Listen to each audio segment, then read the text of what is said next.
I'm Corey Johnson, and this is Bloomberg Technology. Coming up, no slump yet for the Trump bump. That's right, the NASDAQ, Dow, the S&P 500, all hitting all-time highs, propelled by tech leader Apple. Plus, PayPal buys up Canadian TIO. We hear from PayPal's COO, the man responsible for Venmo. That rhymed. It's amazing. Toshiba's falling star, why a $6 billion nuclear write-down is just the beginning of the problems for the Japanese giant. But first, to our lead. U.S. stocks continue their record run. Major averages at an all-time high. Bloomberg News stocks reporter Abigail Doolittle was watching it all day here in New York. Here in New York. Yes, here in New York. What happened? Great to be here with you, Corey. Great to have you here. And it's pretty amazing. Yet another day of simultaneous record highs for the Dow, NASDAQ, and the S&P 500. And one of the common factors here is Apple. Apple putting in its first intraday record high since 2015, right about 2 years ago. Two record highs in a close. Two record closes in a row. And behind this is continued bullish chatter about the iPhone 8 supercycle, the potential for that. Plus, we're seeing strong demand for that iPhone 7. So really big turnaround from the disappointment on that iPhone 6S.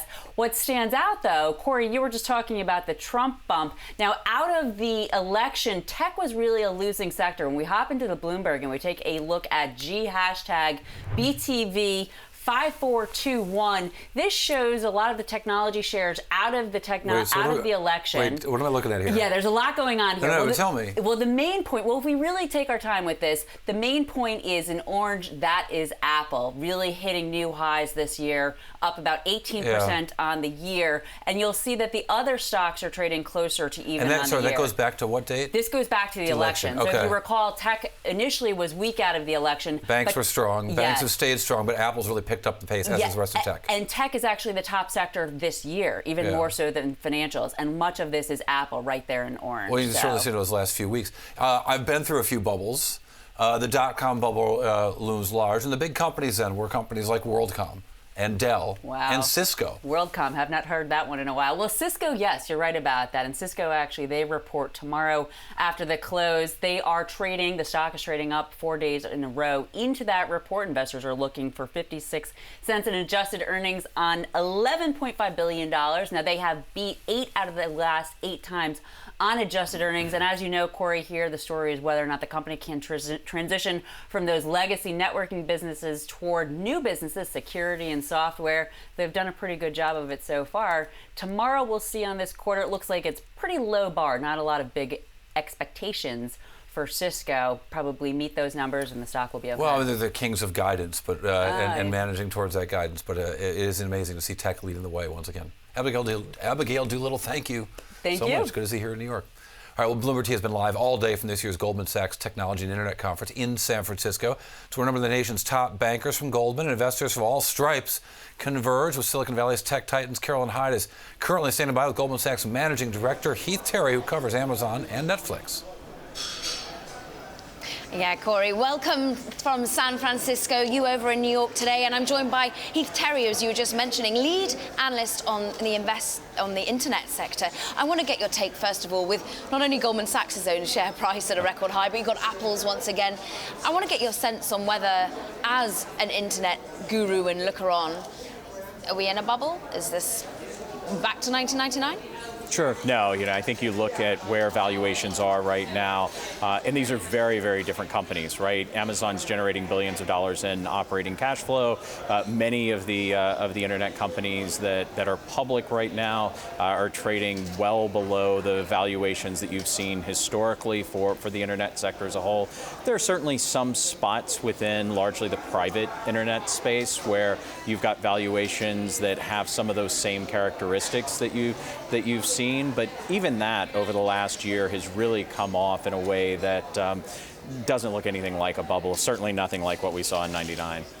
Let's dig into some of the names that you cover, not only the PayPals, the eBays, but let's focus in on Amazon for a moment, because we have seen this company perhaps disappoint when we're looking to first quarter forecasts. The investment story is still very much there. Is Amazon investing in the right areas for longer term growth? Sure. I mean, I think if you look at two of the biggest trends that we have within technology, the shift of retail dollars online from traditional retail, look at what that's doing to traditional retail, and then cloud computing, which is easily one of the biggest stories in technology right now. Amazon's exposed to both of those. And so the investments that they're making, the money that they're spending on that, we think it's money well spent. And if you look back historically, Amazon generates one of the highest cash returns on cash invested of any company in the S&P. And so when a company like that, with that kind of track record, is investing money, that's a good thing. I hear you're the man to talk about AI with. Talk to me about it. How is this going to change everything? Because it seems as though Amazon has led the charge, particularly when it's coming into our homes. Alexa really dominated the space when it came to CES. Sure. I think what Amazon's doing there, the investments that they're making in AI, what Google's doing and the investments that they've made in AI, we're first pitch, first inning in terms of where we are in this investment cycle that we're in, or in this technology investing. But as Baidu has said, AI is sort of the next electricity. It's going to make everything better. It's going to make everything more productive. It's going to run through everything from something like Alexa to the cars that you're using, to the maps that you use, to the way that risk is priced by credit card companies, the way that farmers are planting, the way that factories are run, and ultimately we think that has the potential to kick off another wave of productivity, tech-driven productivity, that we haven't seen really in the last 15 years. Can you put a number to how much this could affect GDP? How much this could? I mean, we've estimated that there's over $500 billion in impact to the economy from AI over the next 10 years. One last question, sadly, but I've got to get you on Netflix, your views on that company that you analyze. Sure. This is an M&A target, do you think, or is this a company that is standalone and continue to grow, and at what sort of pace? It's a potential target. I don't think it's a company that wants to be sold. I think they see their opportunity as being bigger as an independent. And when you think about how incredibly disruptive they have been to all of media, for them to go and then become part of a media company or part of a bigger technology platform, it feels like that's missing out on the payoff of this investment that they've been through. It's not like the company hasn't done incredibly well, but when you think about the scale of this global media coverage that they've built, this content environment that they've built, I don't think we've seen nearly the payoff on that yet that we're going to. Payoff, but there are some risks. What about regulatory risks? We know that net neutrality is something that has been potentially looked at, particularly the new head of the FCC not too pleased. Sure. They went through that in pretty detailed ways prior to the Title II net neutrality implementation that you saw. They struck deals with Verizon, they struck deals with Comcast and with AT&T that at least addressed what ultimately net neutrality ended up addressing for them. It meant slightly higher costs, but it ultimately didn't have enough of an impact on their financials to really matter to anyone. For Netflix, the big cost is content. Distribution's a much smaller piece. And also one of the costs for Amazon as well. Heath Terry, it's been great speaking to you. Thank you so much for giving so much for your time here at the Goldman Sachs event. Corey, back to New York. Thank you, Caroline Hyde, and of course, thanks to Goldman Sachs' Heath Terry. Our one stock, we continue to watch Toshiba. Tuesday was supposed to be the day the company explained how much trouble its nuclear business was in, but we got that and more. 2 hours after the expected time of said report, Toshiba said they needed another month for regulators and for them to finalize their earnings. And late in the afternoon, dropped another provisional report, chock full of surprises. Toshiba saying it's going to take a $6 billion write-down of its nuclear unit. It will also stop building new nuclear plants and may sell that business altogether. The company also considering selling a majority stake in its memory chip business, once considered one of Toshiba's few bright spots. And taking the fall for all of this, Toshiba's chairman, who is resigning.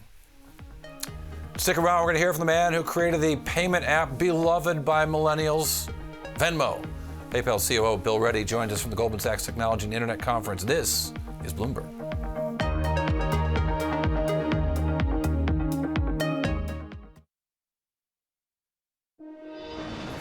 Watching Amazon Web Services unveiling a video conferencing product called Amazon Chime. It'll work on desktop and mobile, aimed at the business market, and will compete with existing products from Microsoft, Cisco, and LogMeIn. Who's that bad news for? LogMeIn, down 7% in Tuesday trading after the announcement of that new competition from Amazon. We'll stay with Amazon. The company has begun letting some investors in on some of the ingredients to its secret sauce, specifically how much money it brings in through its Prime membership program and other subscription services. The first time Amazon's broken out this number. And it could be a big deal for investors trying to get clarity on this secretive company and its potential to create cash. Cher Overday joins us right now. We wrote a column about this in Bloomberg Gadfly. This is big stuff because it's been this. Really, all of the components of Amazon's business are kind of a black box. They're really reluctant to break down anything, specifically unit costs, number of customers, and how Prime, even Prime shipping is supposed to work. Yeah, it's amazing how little we know actually about how Amazon makes money. So what they disclosed the last few days in a 77-page annual report was the revenue that they generate from subscriptions to its digital businesses, including things like Prime. So what do we learn? So we learned that they generated more than $6 billion last year from various subscription services. And if you do some estimates about the percentage of that is from the $99 or so annual fee to Prime and the amount of money that people are paying for Prime, it seems like Prime probably has about 65 to 70 million customers globally. Which is, interesting. Again, that's a number that we don't really know, although there have been estimates out there over the years. Now you said $6 billion, but that's just the membership. It doesn't show you how much those Prime members are spending. Right. And that's the other great mystery, right? Which is, they go through all this trouble to get Prime members. We expect, all of us who analyze their business model, that those people will spend more, but we only know it through surveys and stuff. We don't really know. Yeah, this is just so like Amazon, right, that even when they disclose a number finally, it just raises more questions than it answers. And you're right, we don't know the lifetime value of a Prime shopper versus the non-Prime shoppers on Amazon. And more importantly, we don't know how much those people cost Amazon, right? Because two-day shipping is not free. It's free to the customer, but not to Amazon. We do know about shipping losses, right? They give us shipping losses every quarter and with every earnings report every quarter and annually. But we also don't know the churn rate. So we don't know how long people stay with that business. So it really is hard to tell. Of that $4 billion, it's about $6 billion. It's about 4% of revenues. Yep. We don't know how many of those people are going to just keep paying every year, and though maybe their marketing costs go down at some point, or maybe the opposite. Exactly. It's this problem with Amazon that the only people who know are inside of Amazon, and we're not really going to get a glimpse into that. But I do feel like Amazon's not dumb, right? And Prime they've said this is one of the 3 pillars of our business, and they wouldn't be investing so much money in getting Prime members if it wasn't beneficial to Amazon in the long run. We've got a chart on shipping costs right there. Yeah, the shipping costs, as a percentage of revenue, it's continued to go up. I believe it was 12%. Yeah, but it hasn't got a lot worse. It's one of the things I track in my model. Creeping up. But and sometimes it might reflect more sort of rising gas prices or things like that in any given quarter. But it does raise a question. If you've got an Amazon Prime member who buys more stuff, then the shipping losses might get greater even as the top line gets better. And you heard Heath Terry in the first block of the show talking about cash conversion rates, where it's not a business designed to make profit, but it is a business designed to create cash. And it is certainly doing that in excise amounts. Yes, exactly. that is the one thing that Amazon is very good at. They have, very tiny profit margins, but they are quite good at converting. And the TV shows are good. TV shows are good and getting better. Do you have a favorite on Amazon? I was a big fan of, I'm going to blank on it, a British television series. Nope. See, I'm watching Man in the High Castle. It's been good stuff. And the next season of Bosch coming up soon. Okay. Check it out. Cher Overday of Bloomberg Gadfly. Thank you very much. All right, coming up, we're going to measure the outlook for blockchain services under the Trump presidency next. This is Bloomberg.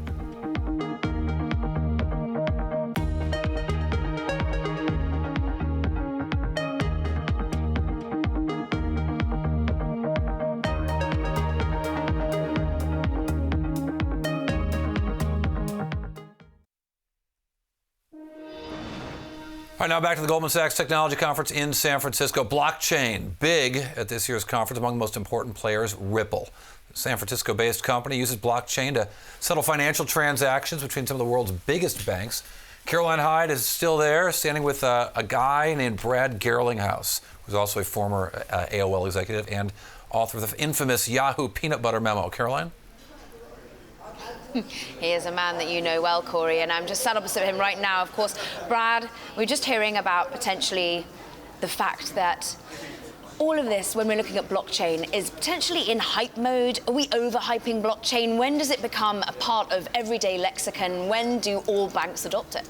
Well, I think there's parts of what's going on with blockchain that are overhyped. It's not necessarily a solution for everything, but there are examples where it's a perfect use case. It's a perfect solution for payments, for example. You have two people trying to settle a transaction without the risk of the central counterparty. You could do that with blockchain today. Ripple has been fortunate. We now have 10 production accounts.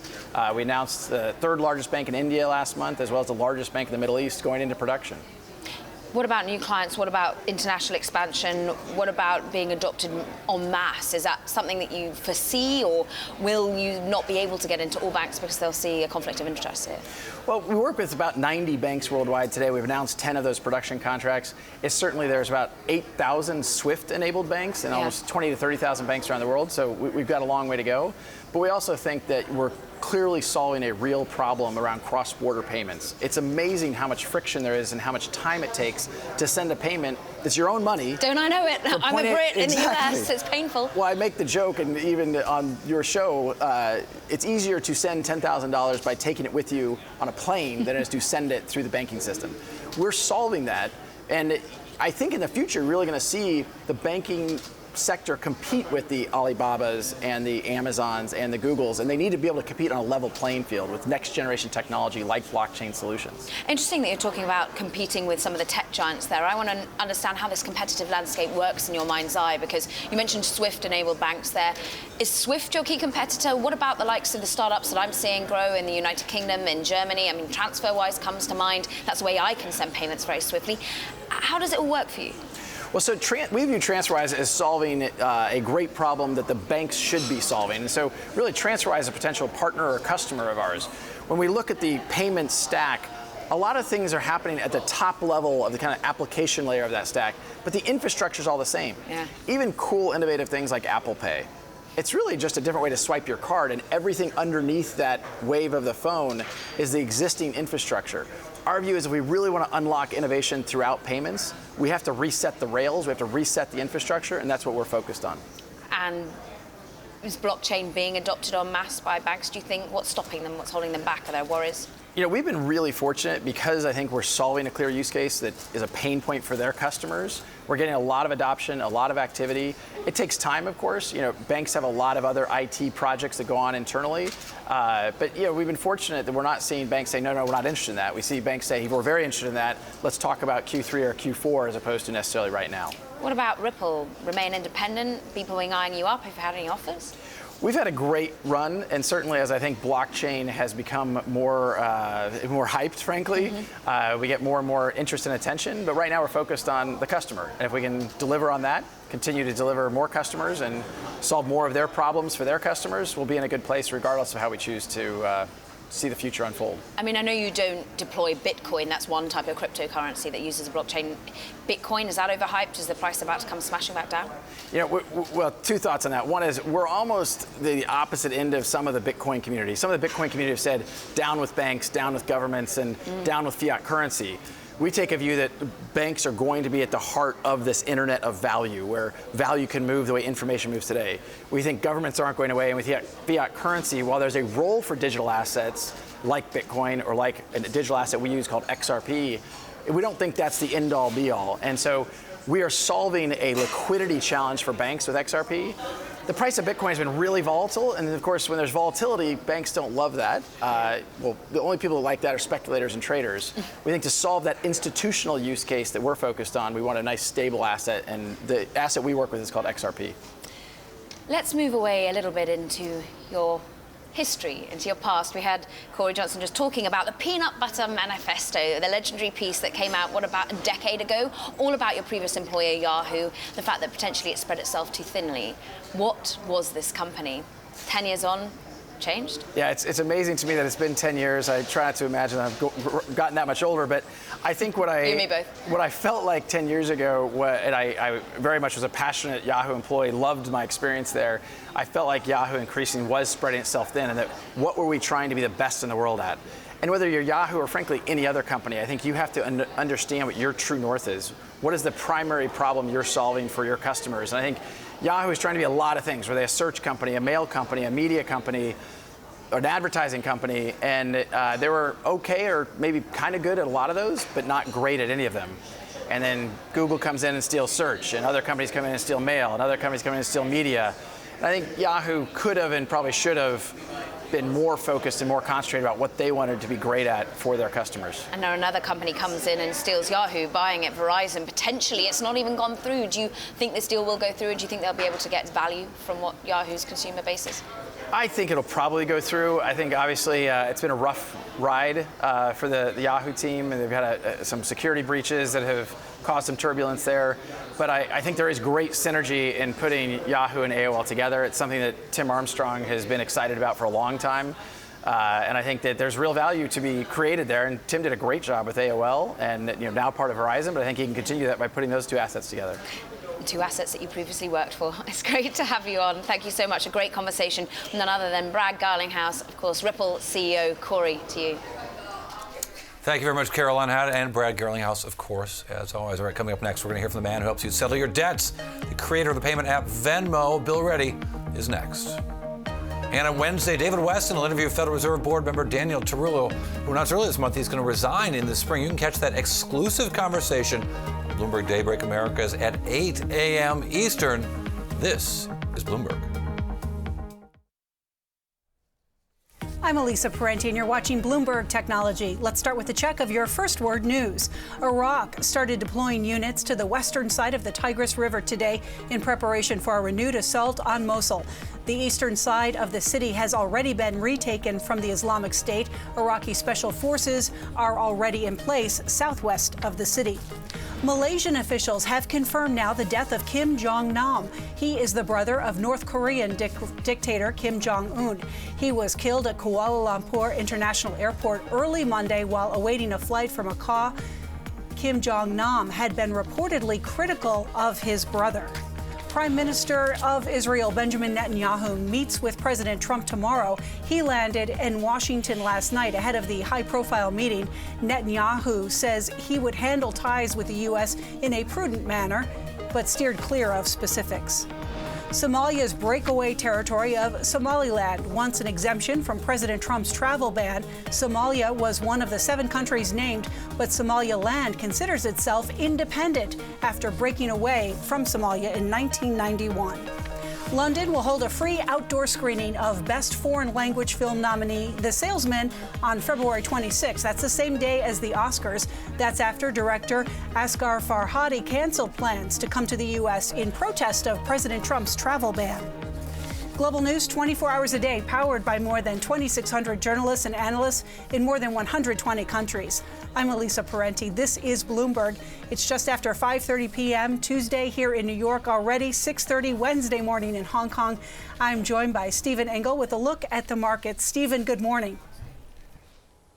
Good morning, Elisa. Well, Asian stocks poised to rebound after yesterday's bit of a down day, perhaps taking a cue from Janet Yellen's more optimistic comments over the U.S. economy. New Zealand shares up, as are Sydney futures. However, Nikkei futures down 0.2%. China will again be in focus across the region today as new credit surged to a record high, aggregate financing surging to a higher than forecast 3.74 trillion yuan in January. That's more than $500 billion US, showing that despite authorities' efforts to deleverage the economy, debt continues to drive Chinese growth. We're also going to be looking at a couple of big Asian tech giants. Toshiba in focus after announcing it would take a $6.3 billion write-down on its nuclear business, and its chairman, Shiga, will step down. It's delaying third-quarter earnings release till March 14th. And Samsung also in focus as prosecutors, a court will decide whether to issue an arrest warrant for Samsung's heir apparent, J.Y. Lee, tomorrow on allegations of bribery. I'm Stephen Engel in Hong Kong. More Bloomberg Technology coming up next.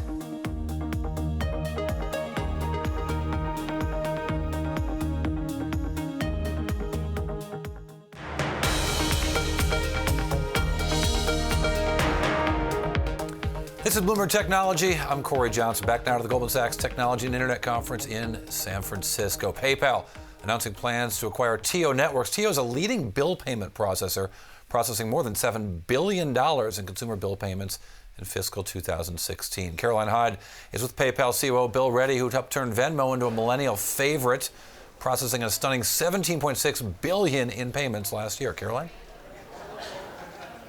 Indeed, and now it turns our attention to the new acquisition. Bill, talk to us about TIO, $233 million being put to work. How does this build out PayPal? Well, so, TIO is a bill pay provider for the underserved. And really, PayPal from our very beginning has been a democratizer of money. And we really think a lot about how we democratize the management and movement of money around the world. And the underserved is a big part of how we think about bringing folks into that democratization. And TIO as a bill pay provider to the underserved, we think of bill pay as a critical service for those folks. It's also the underserved. We think about as a population of nearly or more than a third of the U.S. population, 2 billion plus people around the world that are underserved by traditional financial products, that we think we can give a pathway not only into financial inclusion, but also into the digital economy. And so we think about TIO as part of our broader vision around how we democratize the management and movement of money for consumers around the world. So are you thinking about bringing consumers from TIO onto other PayPal products? What sort of ones would be easy to offer them right now? Well, so, with TIO, you can walk into a store with cash and make a bill payment to one of their 10,000 plus billers. You can do that at 65,000 locations around the U.S. We have similar products with PayPal, for example, like PayPal Cash that we announced a few months ago, where you can walk into a 7-Eleven, load money onto your PayPal account, and even though you may have not had a bank account or a card, all of a sudden you now have money in a PayPal account and you're part of the digital economy. You might not have been able to make e-commerce purchases before, but now you can walk into a 7-Eleven, load cash onto that, and with PayPal, you're now part of the digital economy. We think this acquisition serves a similar customer segment that we can give access to a broader set of digital products as well. It sort of screams to me that I think of underserved, unbanked, I think of the emerging markets as well. How does this fit into the internationalization of PayPal? Yeah, so we think about that, we're in nearly 200 markets around the world, nearly 200 million consumers around the world, and 2 billion plus consumers are considered underserved worldwide. And so we think about ways we can serve those folks and bring them into the digital economy, give them access to financial inclusion. Zoom that we acquired 18 months or so ago also has an international play, those international remittances, oftentimes serving the underserved. Bill Pay is one of the things that Zoom provides to those folks. And so we think of this as a great complement to what we're doing with Zoom and what we're doing with access for the underserved worldwide. I mean, of course, you joined PayPal via an acquisition. You had brought Braintree, brought Venmo into the larger hub. That's right. What is the mindset of PayPal about acquisitions at the moment? Is it, you talk about the underserved, the unbanked, is it only that area that you want to make acquisitions? Where else could you be building up? Well, I think, we've obviously had a huge focus in mobile. We did more than $100 billion in mobile volume last year. That's part of Braintree and Venmo coming in. And we think that there is a huge move to consumers moving to mobile as their primary computing device. Those are areas that are really interesting to us and where we've led the way and want to continue to push. We think about financial inclusion for both consumers and merchants as really interesting to us, and so those are places we'll continue to have a lot of focus. And we've had a number of great acquisitions, and we've also looked to go build organically in great ways. We did 11 plus strategic partnerships just in the course in sort of the last year or so, and that included not only Visa and MasterCard and traditional banks where we're partnering to bring services there, but also folks like Facebook, where we're a key payment provider inside of Facebook, and Google with Google Play, and a number of other technology partners that we're working with. So we're really bringing that sort of startup spirit and innovative mindset, both through acquisition as well as inside the company itself, to go really, really drive forward on mobile financial inclusion and partnering with the broader ecosystem to drive those things forward. That was quite a change of tack when you got into bed with Visa and MasterCard. How is that coming to fruition? Because many feel, dare I say it, that PayPal was leading the charge years ago and it dropped the ball. It let other companies get ahead of it within the fintech space. Does the Visa and MasterCard agreement help win back some of that race?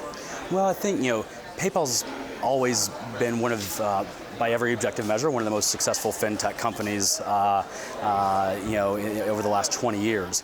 I think the partnership with Visa and MasterCard really, is a demonstration of how our interests are pretty aligned with the rest of the ecosystem. We have always really pushed for the digitization of cash and brought a lot of volume to players like Visa and MasterCard and issuing banks and those types of players. And historically, there were some places where maybe we weren't working so closely on those things, but broadly, we've always had a common interest around fighting cash as the common enemy and bringing that into the digital world. And I think we've led the way on that, and partnering with folks like Visa and MasterCard and issuing banks lets us do even more of that. Talk to me about your baby Braintree and about the competition that's out there. How do you stack up against Stripe? How do you fend off the competition when it comes to ensuring you're servicing the most fast-growing mobile paid ordered companies out there? Yeah. Both Braintree and Venmo, from sort of standing start, 6-7 years ago, have grown into something, even beyond our own wildest expectations, with a huge portion of the best next-gen commerce companies in the world running on Braintree, Uber and Airbnb and Dropbox and folks like that. And so Braintree's continued to do really well and grow nicely there.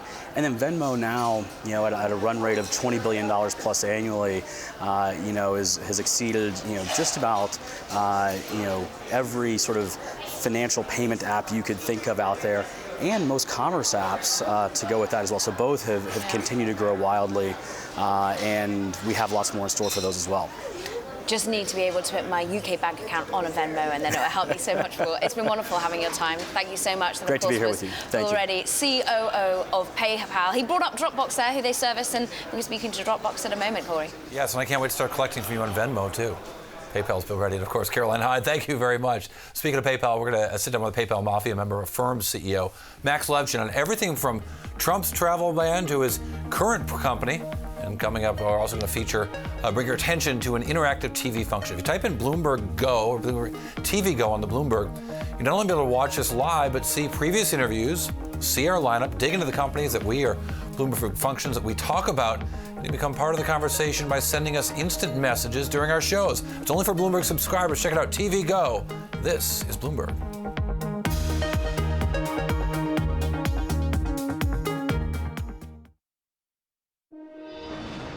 So Microsoft has a new plan to fight state-sponsored cyber hacking. Microsoft thinks we need international agreements and independent groups to investigate attacks and to talk about them publicly.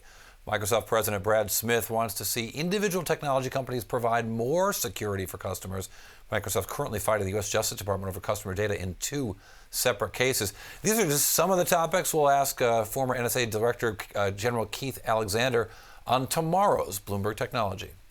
We'll take you back to the Goldman Sachs Technology and Internet Conference in San Francisco. Caroline Hyde standing by with a member of the so-called PayPal Mafia, who now heads a company called Affirm.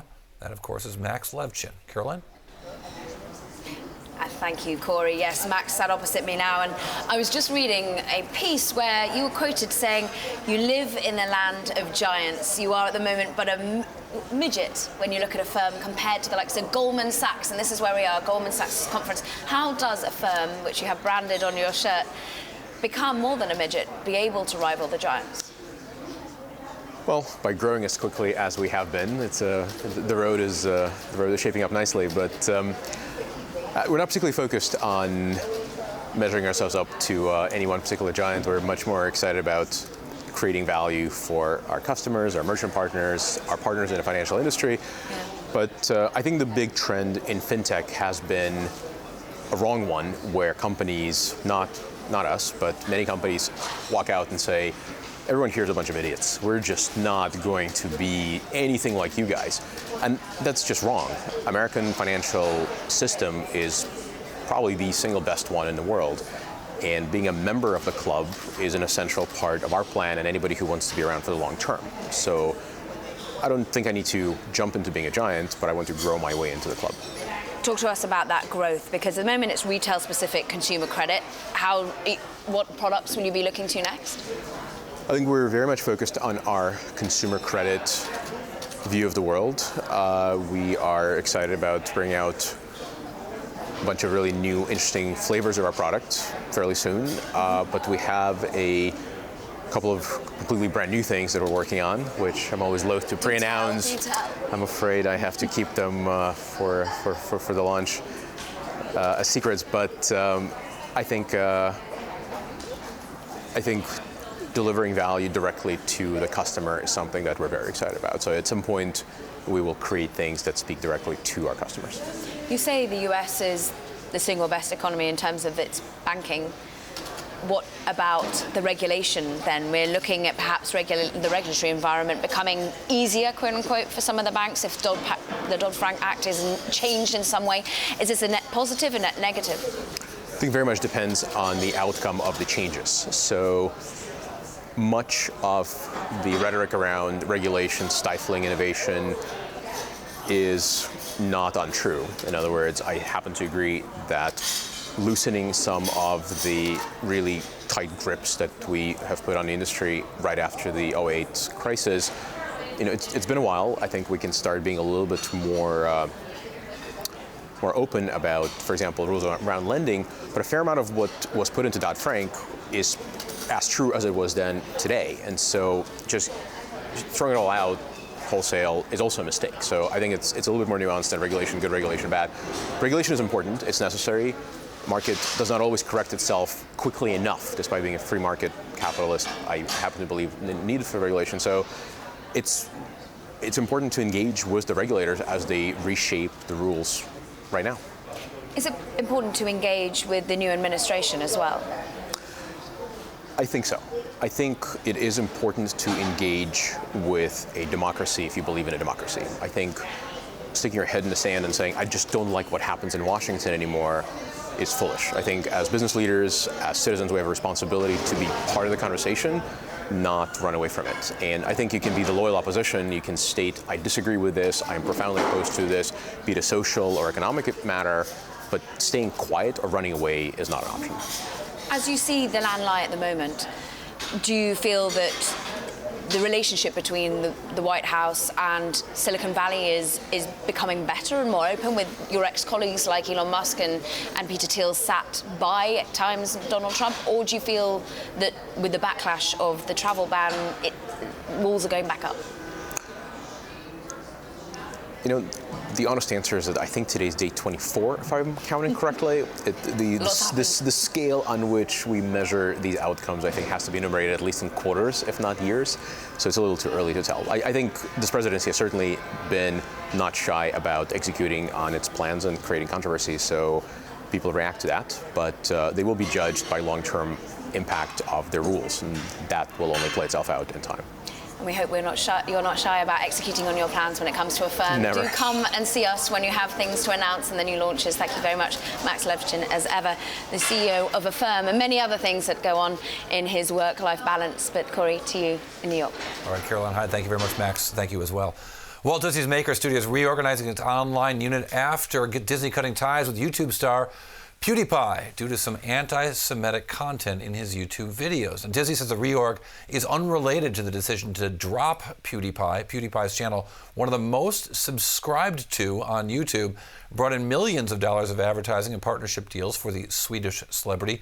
PewDiePie made about $15 million a year himself as YouTube's highest paid star.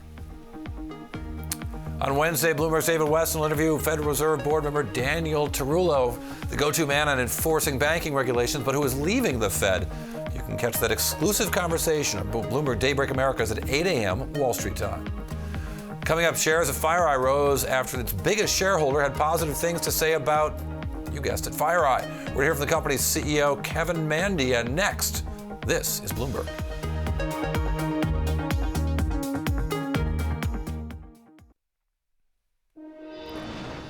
Story we're following: the Russian state-run company Rostec shipped more than 300 servers with Russian-made microchips to government entities, including the Interior Ministry. Of course, it's a loss for IBM, as according to an emailed statement from the company. These shipments replace equipment that was made by IBM and other foreign vendors. In September, we reported that Moscow was dropping Microsoft for domestic-made software on thousands of computers after President Vladimir Putin called Russian authorities to reduce their dependence on foreign technology. Meanwhile, FireEye's largest shareholder continues to stand behind the cybersecurity company and plans to buy more shares, according to an email from Shapiro Capital Management, which does not think that it is time, according to the letter, to pursue a sale. Shapiro says it's too early to judge. FireEye's CEO took over only last June. Caroline Hyde spoke with that CEO, Kevin Mandia, about the rising threat of cyber attacks and what it means for that company earlier at the Goldman Sachs Tech Conference. I have to harken back to the 90s when I was in the Air Force. And one of the things we did in the Air Force is we said, you know, if an air base got compromised, it was the wing commander, the one-star general's challenge.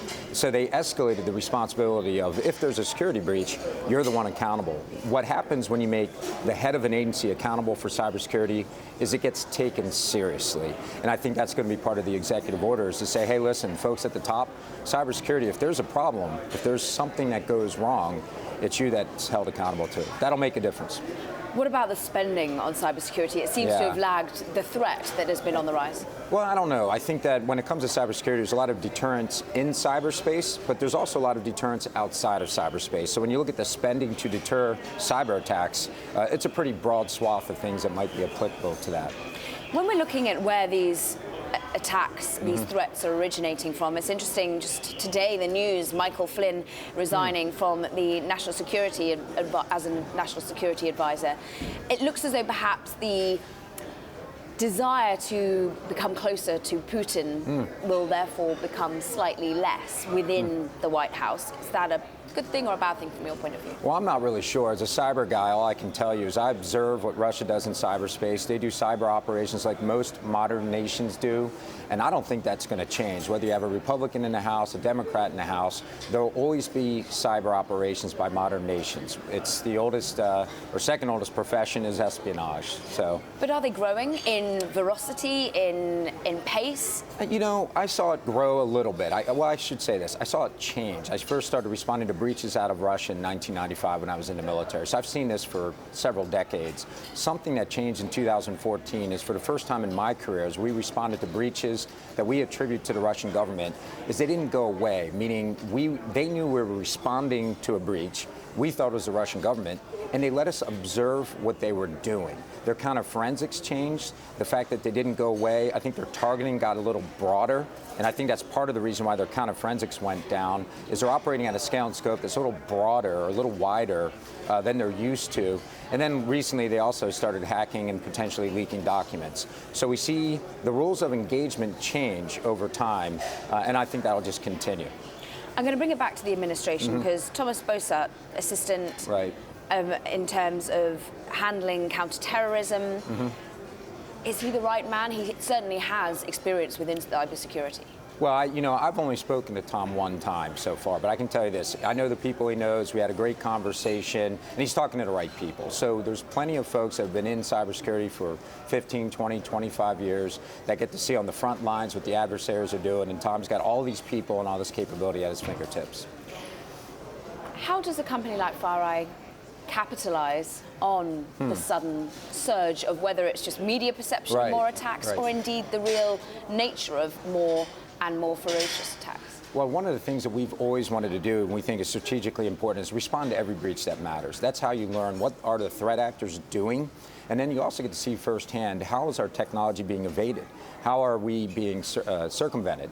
So that's a strategic thing for us. So every time you see the threats rise, you see the attacks rise, you see FireEye more involved in figuring out what happened, what to do about it. When the threats abate, you also want to have that same knowledge, though. Right now, I can tell you this, no matter where we are in the globe, if the threats abate a little bit here in the United States, the Middle East pops up. In South Korea, you have North Korea doing the attacks. The Middle East right now is just a hot zone of cyber activity. That was Kevin Mandia, CEO of FireEye, speaking with Caroline Hyde. Well, that does it for this edition of Bloomberg Technology. We'll continue to cover the Goldman Sachs Technology Conference Wednesday. Last year, we talked to Gary Cohn, who went straight from Goldman Sachs to the White House. So you want to pay attention to Chief Operating Officer David Solomon, who joins Bloomberg Markets at 2:15 New York time tomorrow. Remember, all the episodes of Bloomberg Technology are live streaming on Twitter. Check us out at Bloomberg Tech TV. Weekdays, 5 o'clock on Wall Street, 2 o'clock on the West Coast. That's it for now. This is Bloomberg.